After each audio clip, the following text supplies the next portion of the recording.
రాజ్యాంగం గురించి సార్ గతంలో ఒక స్టేట్మెంట్ ఇచ్చారు. నేను ఆ స్టేట్మెంట్ దగ్గరికి వస్తున్నాను సార్. హిందూ వ్యతిరేక రాజ్యాంగం, ఇటువంటి మాట నేను అంటే దాదాపుగా 13 సంవత్సరాల నుంచి ఈ మీడియాలో తిరుగుతున్నప్పటికీ ఎక్కడ నేను వినలేదు, ఎక్కడ చూడలేదు. కానీ వీరి నోట విన్నాను, వీరు రాసినటువంటి పుస్తకంలో చదివాను, హిందూ వ్యతిరేక రాజ్యాంగం అని. అసలు ఎందుకు అలా అనాల్సి వచ్చింది సార్? ఒకటి ప్రశ్న, ఎందుకు హిందూ వ్యతిరేక రాజ్యాంగం? అది కూడా ఎందుకంటే రాజ్యాంగ సవరణలు చాలా జరిగాయి. చాలా జరిగినప్పటికీ ఇన్ని సంవత్సరాల తర్వాత స్టిల్ ఇప్పటికీ హిందూ దేశం, భారతదేశంలో హిందూ వ్యతిరేక రాజ్యాంగం అని ఎందుకు అనాలనిపించింది? ఎందుకు అంటే అది హిందూ వ్యతిరేక రాజ్యాంగం కాబట్టి. ఇక్కడ అనుమానం ఏం లేదు. ఇక్కడ ఏంటంటే అమ్మ సార్, అది మన చేతిలో లేదు. ఇప్పుడు పర్వాలేదా? వినపడుతుందా? Yes sir. వీళ్ళకున్నంత వోకల్ పవర్ లేదయ్యా. నాకు కాస్త ప్రయత్నం చేస్తా. మేము ఒక మాట మాట్లాడి, మీరు ఒక మాట, మేము 1000 మాటలు ఒకటే గట్టిగా మాట్లాడతాను. మనకి హిందూ దేశానికి గొప్ప మోసం జరిగింది. ఈ రాజ్యాంగము అనేది పెద్ద మోసం, హిందువులకు జరిగిన పెద్ద ద్రోహం.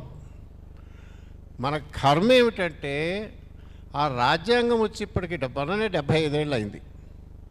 75 ఏళ్ళు నిండిన తర్వాత కూడా అసలు ఈ దేశంలో ఉన్న రాజ్యాంగం ఏమిటి, దీని స్వరూపం ఏమిటి, స్వభావం ఏమిటి, దీనివల్ల మంచి ఏమిటి, చెడేమిటి అని ఆలోచించిన వాడు, దాని గురించి అసలు పట్టించుకున్నవాడే ఈ దేశంలో లేడు. అది సిగ్గుచేటు మనకి. 2000 సంవత్సరంలో అంటే ఇప్పటికి 25 ఏళ్ల కింద అటల్ బిహారీ వాజ్పేయి గారు రాజ్యం చేస్తున్నాడు. ఆయన ప్రధానమంత్రిగా ఉండగా ఆయన దగ్గర ఎల్కే అద్వానీ అనే ఆయన ఉప ప్రధాని మరియు హోంమంత్రిగా ఉన్నాడు. ఆయన ఒక ప్రమాదకరమైన స్టేట్మెంట్ ఇచ్చాడు ఒకసారి. ఏమని అంటే, రాజ్యాంగం వచ్చి 50 ఏళ్ళు అయింది కదా, మనం ఒకసారి సమీక్ష చేద్దాం, అసలు ఏమైంది, ఇది మంచా చెడా, ఒకసారి రివ్యూ చేద్దాం, సింహావలోకనం చేద్దాము అని అన్నాడు. అనగానే మొత్తం మీడియా వాళ్ళు, ఈ దేశంలో మేధావులుగా చలామణి అయ్యేవాళ్ళు, విదేశీ తొత్తులు, మిషనరీల ఏజెంట్లు, వీళ్ళందరూ మేధావులు అంటారు. వీళ్ళందరూ కలిసి ఆయన మీద పడి పీకేశారు. మామూలుగా కాదు, కుక్కలు కనుక ఒక్కసారి 10-15 కుక్కల మీద పడితే ఏమవుతుంది, అద్వానీ గారిని అట్ట కరిచారు. అందరికన్నా పెద్దగా కరిచింది సోనియా గాంధీ. ఎందుకంటే ఆమె కోపం వచ్చింది. ఆమె ఎట్లే, ఆమె ఈ దేశం మనిషి కాదు, ఈ దేశానికి ఆమెకేం సంబంధం లేదు. మొన్న ఎప్పుడో వాళ్ళ ఆయన ప్రైమ్ మినిస్టర్ అయిన తర్వాతనో ఎప్పుడో ఆమె మన మీద దయతలిచి ఇండియన్ పౌరసత్వం తీసుకున్నది. ఇప్పటికి కూడా ఆమె కొడుకు ఒకడు రౌల్ విన్సీ అనేవాడు ఉన్నాడు. వాడి పేరు రౌల్ విన్సీ. వాడిని మనం ఇంకా రాహుల్ గాంధీ అని పిలుస్తుంటాం. వాడికి బ్రిటిష్ పౌరసత్వం ఇంకా ఉన్నది. వాడు అసలు ఇండియాలో పార్లమెంట్ మెంబర్గా నిలబడటానికే అనర్హుడు. వాడి పౌరసత్వం అర్జెంటుగా రద్దు చేయాలి అని సుబ్రహ్మణ్య స్వామి అని ఒక్క ఆయన, ఇందాక నేను చెప్పా చూడండి, ఎల్కే అద్వానీ గారు, అట్ట మన దేశంలో అప్పుడప్పుడు ఒక్కొక్కళ్ళు నిలబడి ఫైట్ చేస్తుంటారు. ఆయన కొన్ని ఏళ్లుగా కష్టపడుతున్నాడు, కోర్టుల చుట్టూ తిరుగుతున్నాడు. ఈ రౌల్ విన్సీ అనేవాడు ఇండియన్ కాదు, వీడికి అసలు ఇండియన్ పౌరసత్వం లేదు, మనం దీని మీద చర్య తీసుకోవాలి అని పట్టించుకున్న వాళ్ళు లేడీ దేశం. మనకేంటంటే అలాంటి విషయాలు పట్టవు. ఆ రకంగా వాళ్ళ అమ్మగారు చాలా కోపానికి వచ్చి, రాజ్యాంగాన్ని రివ్యూ చేస్తావా అమ్మా, ఇంత దుర్మార్గమా, అంటే మనువాదం తెచ్చిపెట్టేస్తావా, హిందూ రాజ్యాంగం రాసేస్తావా, ఇక్కడ మైనారిటీలు క్రిస్టియన్లు బతకడానికి ఇల్లేదా, బతకనివ్వరా అని మీద పడ్డారు. పడితే మనందరం ఏం చేయాలి? ఈ దేశంలో 175 మందో 80 మందో హిందువులమని అనుకుంటుంటాం కదా. మీకు బుద్ధి ఉందా? అసలు 50 ఏళ్ళు అయిన తర్వాత కూడా రాజ్యాంగం ముట్టుకోవడానికి వీల్లేదా? ఏమిటమ్మా తప్పు అని ఆమె నోట్లో గడ్డి పెట్టాలి. అది ఎవ్వడు పెట్టాల. చోద్యం చూస్తూ కూర్చున్నారు. చోద్యం చూస్తూ కూర్చోవటం అనేటువంటి బుద్ధి తక్కువతనం మనందరికీ రావటం వల్ల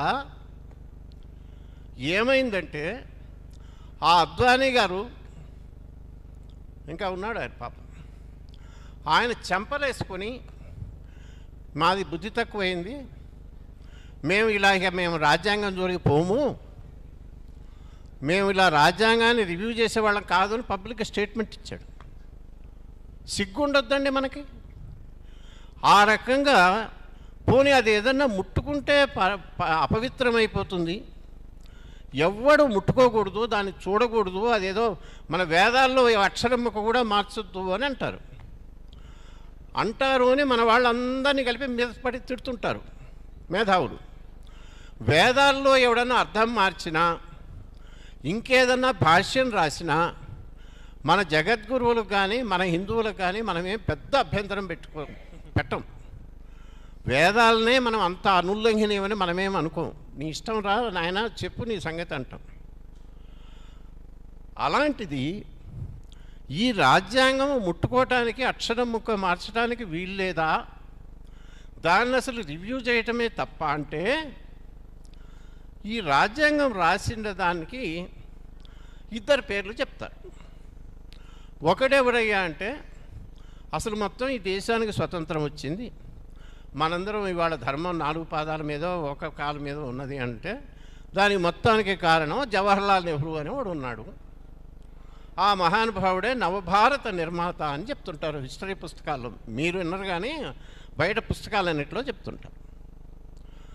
ఆయన ఏమన్నాడంటే, ప్రైమ్ మినిస్టర్గా ఉండి భారత రాజ్యాంగము ఇంకా 1949 సంవత్సరంలో ఇంకా అమల్లోకి రాకపోయే ముందు పార్లమెంట్లో ప్రకటన చేశాడు. ఏమని అంటే, ఇప్పుడు మనం రాస్తున్న రాజ్యాంగం మనకి తర్వాత వచ్చే వాళ్ళని సంతృప్తి పరుస్తుందో లేదో మనకు చెప్పలేం. దీన్ని ఒక 10 ఏళ్ల పాటు ఎవ్వరూ మార్చొద్దు అని అంటున్నారు కొంతమంది. మార్చకూడదండి, మనం ఇప్పుడే లాక్ చేసేద్దాం రాజ్యాంగాన్ని, ఎవడూ మార్చకుండా 10 ఏళ్ళు లాక్ చేద్దామని అంటున్నారు. అది బుద్ధి తక్కువ పనయ్యా. ఇవాళ మనం రాసిన రాజ్యాంగం రేపు స్వతంత్రం రాగానే స్వతంత్ర భారత ప్రజలు ఇది మాకు వద్దు అని అనుకోవచ్చు. అప్పుడు వాళ్ళు దాన్ని అవతల బారేసి మళ్ళా రాసుకుంటారు. మనమెవరు అది చెప్పటానికి అని నెహ్రూ గారు 1949లో అన్నాడు. 1949 ఇంకా రాజ్యాంగం అమల్లోకి రాలా. అదే అంటే ఒక 10 ఏళ్ళు కూడా మార్చొద్దు అంటమే తప్పు అని అప్పుడు వాళ్ళే అంటే, 50 ఏళ్ళు అయిన తర్వాత రివ్యూ చేద్దామనటానికి ఎవడండి వీళ్ళు ఎందుకన్నారు? సరే, ఆ 25 ఏళ్ల కింద జరిగినటువంటి ఆ అద్వానీ గారి టైంలో చేతులు గాలి షాక్ కొట్టింది చూసారా? ఏమేమితో ఒకటి కాస్తో కూస్తో మేలు ఏదైనా జరిగితే బీజేపీ ప్రభుత్వ హయాంలోనే ఈ దేశంలో జరుగుతుంది.